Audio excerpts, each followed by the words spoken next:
El árido paisaje del desierto más seco del mundo alberga los vestigios de una cultura ancestral cuyas prácticas y ritos desdibujan la delgada línea que separa la vida y la muerte, otorgándole la trascendencia por miles de años a las momias más antiguas del mundo, la de la cultura Chinchorro. La exhibición itinerante del Museo de Historia Natural de Valparaíso es traída a ustedes gracias a la colaboración con el Museo Nacional de Historia Natural y Clínica Las Condes. Debido al cierre de puertas por la contingencia sanitaria, se ha preparado para ustedes este recorrido audiovisual en compañía con la arqueóloga Gabriela Carmona Charafia, quien nos detallará diversos aspectos y hallazgos que se han podido investigar sobre esta enigmática cultura.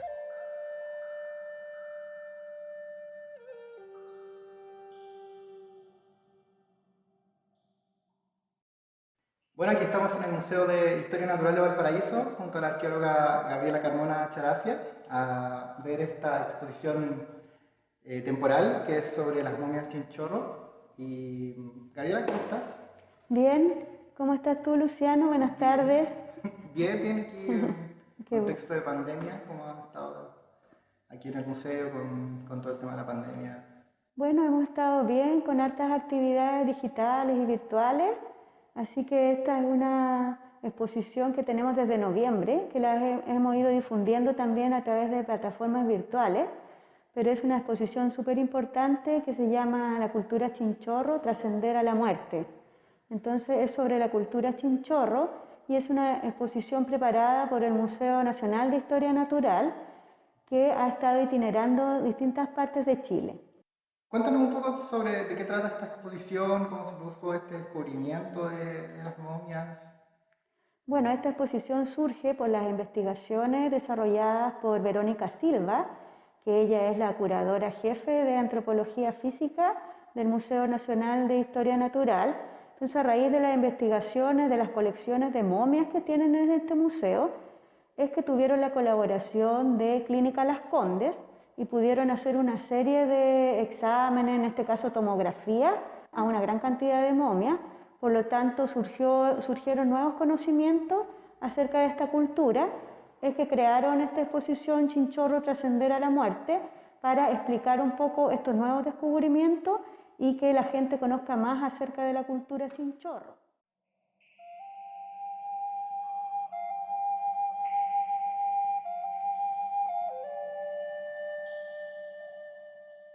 Ahora, los primeros descubrimientos de las momias Chinchorro ocurren hacia 1890, cuando hay un terremoto importante en la zona y a raíz de este desplazamiento de tierra surgen estos cuerpos que estaban preparados con máscaras de barro. Esto coincide que en ese tiempo se estaban descubriendo también las momias en Egipto, por lo tanto recién se tenía referencia de lo que era una momia. Y es hacia 1912 que llega el investigador alemán Max Uhle a hacerse cargo de la creación del Museo de Antropología y Etnografía, que después sus colecciones derivaron a distintos museos que existen hoy en día. Bueno, y cuéntanos, Gabriela, ¿cómo es que se le denomina con este nombre a la cultura Chinchorro? Bueno, como te comentaba, Max Uhle empieza a investigar estos descubrimientos, pero él le coloca aborígenes de Arica, ¿no? Y le da una temporalidad de unos 3000 años de antigüedad, porque tampoco en esa época existían los métodos de datación más efectivos. Y es ya hacia la década de 1960, específicamente 1969, cuando el historiador Luis Álvarez trabajó en el sitio Pampa Chinchorro. Entonces, a raíz de este sitio es que se denomina a la cultura Chinchorro. Y Chinchorro en esa época se denominaba a las balsas de totora que usaban los pescadores para adentrarse al mar y poder pescar hacia mar adentro, digamos. Bueno, la cultura Chinchorro se desarrolla más o menos entre el 7500 antes del presente al 3500 antes del presente. Entonces es un periodo de 4000 años en que se está desarrollando estas prácticas de momificación. Hacia el final, hacia el 3500 antes del presente, se van simplificando estas prácticas, es decir, solamente ya se encuentran los cuerpos que están envueltos en estera o solamente con recubrimiento de barro.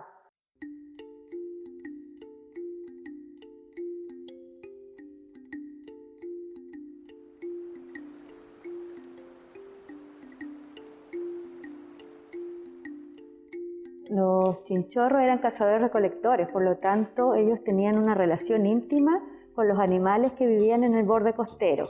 Entonces aquí se quiso hacer una selección de los animales más importantes en el sentido de que ellos los explotaban tanto como caza, pero también utilizaban todos sus elementos, la piel, los huesos, para hacer los instrumentos que necesitaban para la pesca y recolección de productos marinos.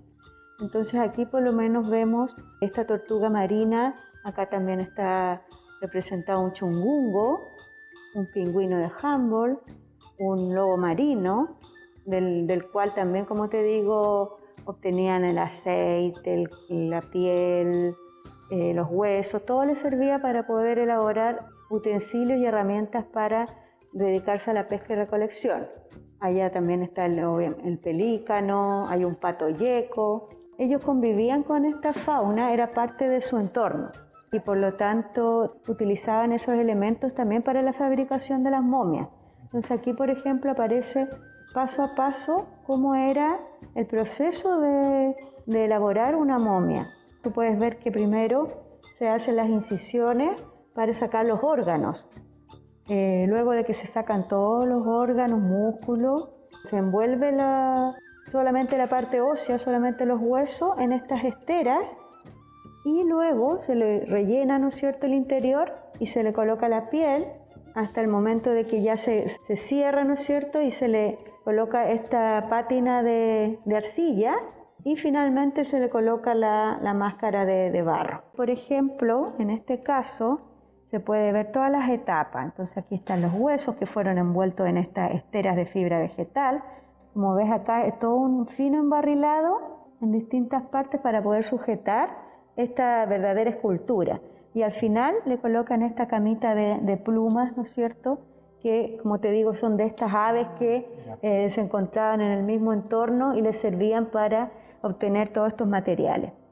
Y al final, ¿no es cierto?, se le colocaba esta máscara de arcilla. En el fondo era el último paso para mantener a este individuo ya como parte de la sociedad, pero en otro plano.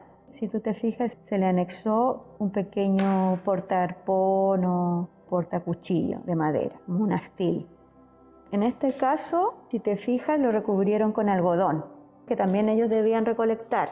¿Ya? Además de vivir en este ambiente marino, tenían contacto con los valles, el valle de Azapa y el valle de Utah, por ejemplo en Arica, que les proveía de algodón.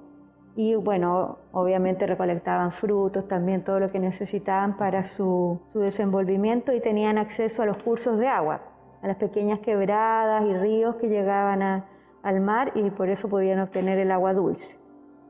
Cada familia tiene un sistema especial de momificar a sus integrantes.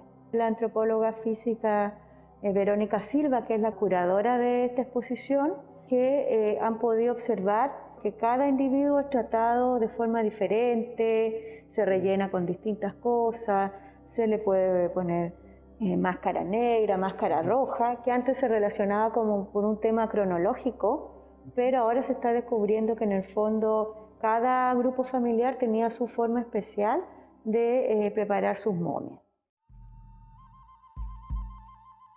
Bueno, aquí por ejemplo está la representación de la altura. Se llegaban al 1,50 m las mujeres y al 1,60 m los hombres, esto en general, porque siempre hay algunos individuos que son más altos. Entonces, una de las investigaciones que se hacen a través de la bioantropología es acerca de las patologías óseas.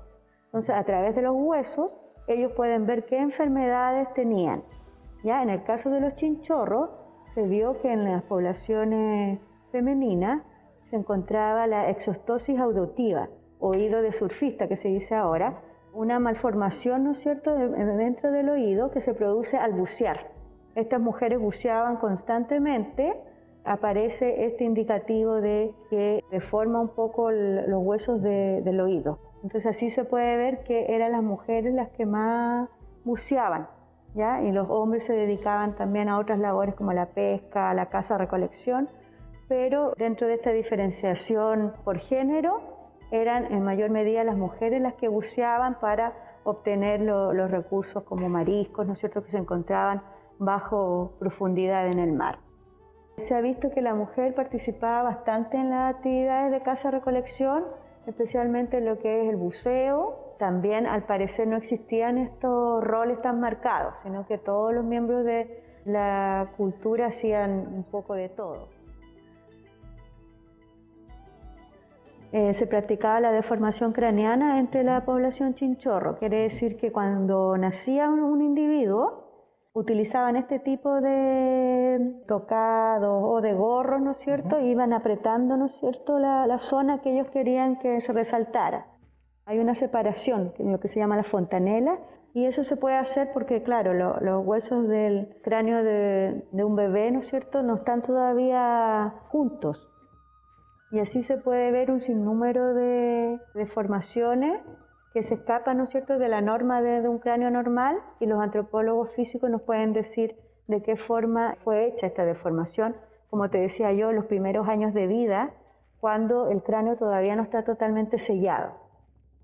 Esto tenía connotaciones culturales en el sentido de identificar una población con otra, o a veces dentro de la misma población se puede obtener una diferenciación social de acuerdo a las élites que existían dentro de la misma sociedad, o también puede representar a una población que se pueda diferenciar de otra población.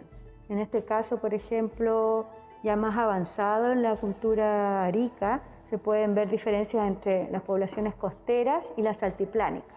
Unos tienen deformación y otros no. Y como te decía, estas deformaciones no solamente se registran en la cultura chinchorro, sino que también en la cultura paracas en Perú, y luego en la cultura inca también vuelve a aparecer esta práctica. En esta vitrina podemos ver un poco cómo era la cultura chinchorro, como te decía yo, este vínculo que tenían con su entorno al vivir cerca de las costas, ¿no es cierto? Y en esta zona como de desembocadura, porque ahí podían obtener tanto las condiciones de agua dulce que necesitaban, como todos los recursos marinos. Ahí se puede ver, ¿no es cierto?, cómo faenaban a un lobo marino, que pueden haber pescado, y cómo era, digamos, la interacción. Y aquí se puede ver cómo se representaban a las momias, porque eran parte de la vida en el fondo. Estaban en un lugar donde se podían ver diariamente. Entonces, en ese sentido, las poblaciones chinchorro vivían entre la muerte y la vida. Siempre estaban atendiendo también a sus momias en el sentido de que les reparaban sus máscaras. Y en muchas cuevas se han encontrado también la representación con estas momias. O sea, quiere decir que ellos preparaban lo que podríamos llamar como un altar, y ahí dejaban a sus momias para que siguieran viviendo junto con ellas. Lamentablemente no hay una tradición oral, porque como es mucho tiempo, son más de 7.000 años en que se hacían estas prácticas, pero conociendo un poco la cultura a través de las evidencias arqueológicas que se han encontrado, esta era una cultura de cazadores-recolectores que vivían en la costa, o sea, eran pescadores, mariscadores, por lo tanto tenían una tecnología bien sencilla, pero tenían esta cosmovisión tan compleja de querer, en el fondo, hacer trascender a los fallecidos a través de estos procesos de momificación. Entonces, lo que se ha podido descubrir es que la cultura chinchorro momificaba a sus fallecidos y los colocaba, como podríamos decir hoy día, como en un altar, y en estos sitios se iban manteniendo a las momias. Por ejemplo, si se les deterioraba la máscara de barro, cada cierto tiempo se le arreglaba, por lo tanto estaban conviviendo con los seres vivos, o sea, las personas morían pero seguían en la sociedad. Cada integrante de la sociedad era importante y por lo tanto al morir se seguía conservando su cuerpo como testimonio de, en el fondo, la muerte y la vida que van juntas. Entonces esa cosmovisión es un poco difícil de comprender hoy en día cuando alejamos el tema de la muerte, como que no nos toca directamente, sino que siempre lo estamos como escondiendo.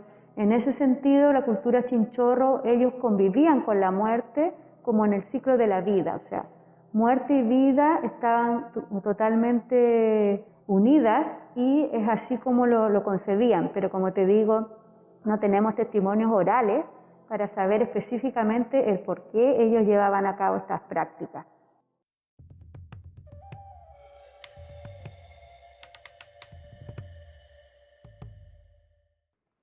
Acá podemos ver una serie de instrumentos que ellos usaban para la pesca y recolección, los arpones, los choppers, ¿no es cierto?, desconchadores, estos chinguillos que se usaban cuando buceaban, ¿no es cierto?, echaban ahí los mariscos.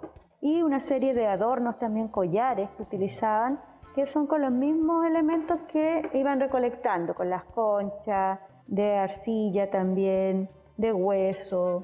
Acá se ven anzuelos de espinas de cactus, los anzuelos de concha, y aquí aparece cómo los elaboraban, ¿ya? De una concha podían obtener un anzuelo que les servía para recuperar productos del mar. Aquí tenemos las pesas de piedra, ¿no es cierto? Con esas pesas ellos le colocaban en los anzuelos para poder obtener los peces, y es tecnología que es la misma tecnología que se utiliza ahora entre los pescadores. Entonces podríamos decir que las innovaciones que tuvieron ellos en cuanto a tecnología pueden perfectamente formar parte de cualquier cultura que se dedique al mar, solamente que ahora ha cambiado los materiales, pero son los mismos elementos que utilizan los anzuelos, los desconchadores, los arpones. Aquí están representados los faldellines que ellos usaban, tanto de algodón, ¿no es cierto?, como de fibras vegetales. Ellos utilizaban mucho el óxido de hierro para pintar de rojo, tanto sus herramientas como también en algunos casos las momias y adornos, y por lo tanto todas estas conchas les servían de contenedores de esos colorantes para poder aplicarlos posteriormente. Para esa época, digamos 7000 años antes del presente, esta cultura ya tenía un repertorio tecnológico bastante avanzado, y eso es la dicotomía que se rescata también. O sea, ellos se dedicaban a la pesca-recolección, pero su cosmovisión de la vida y la muerte era de una sociedad compleja.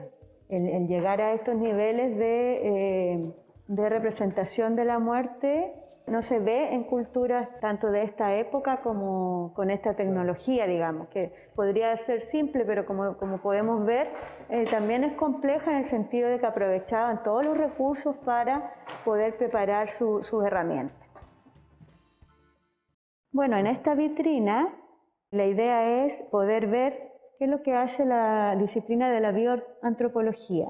¿Ya? Los bioantropólogos o antropólogos físicos se preocupan de estudiar los huesos de las poblaciones antiguas, y en el caso de la población Chinchorro, gracias a la ayuda de la Clínica Las Condes, se pudieron estudiar estas momias sin tener que abrirlas, ¿no es cierto?, sino haciendo estas pruebas de tomografía, y es así como se pudo, ¿no es cierto?, obtener una reconstrucción bastante fidedigna de acuerdo a un cráneo.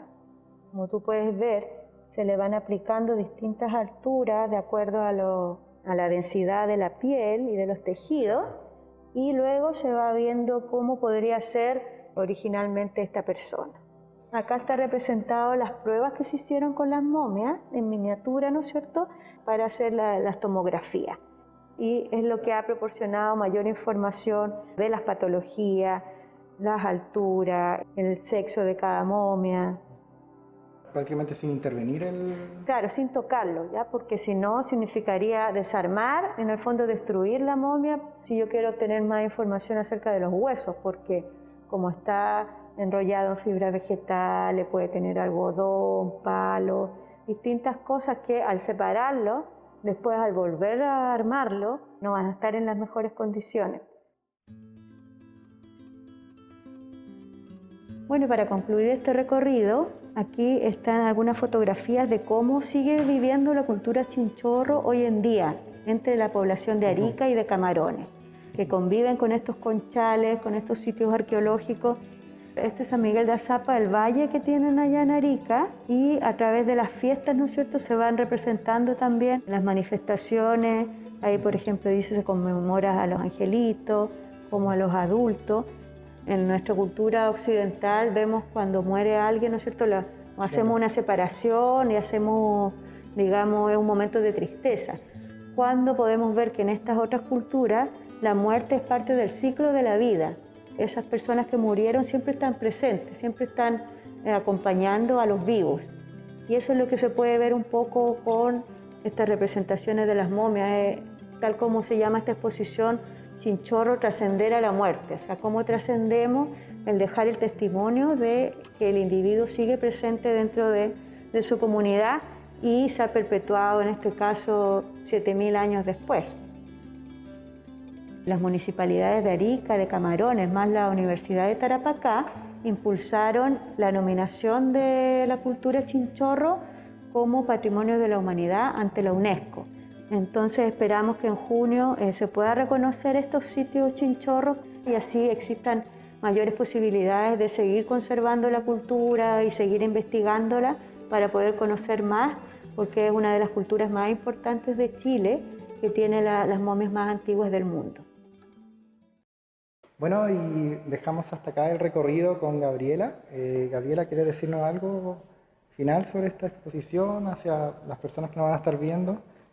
Bueno, estar atento a nuestras plataformas, ahí va a estar este recorrido para que puedan saber más de la exposición Chinchorro y ya en fase 3 el museo va a poder abrir. Entonces en ese caso estar atentos porque vamos a hacer una reserva de visitas para que se puedan inscribir, ya que el aforo igual va a ser limitado.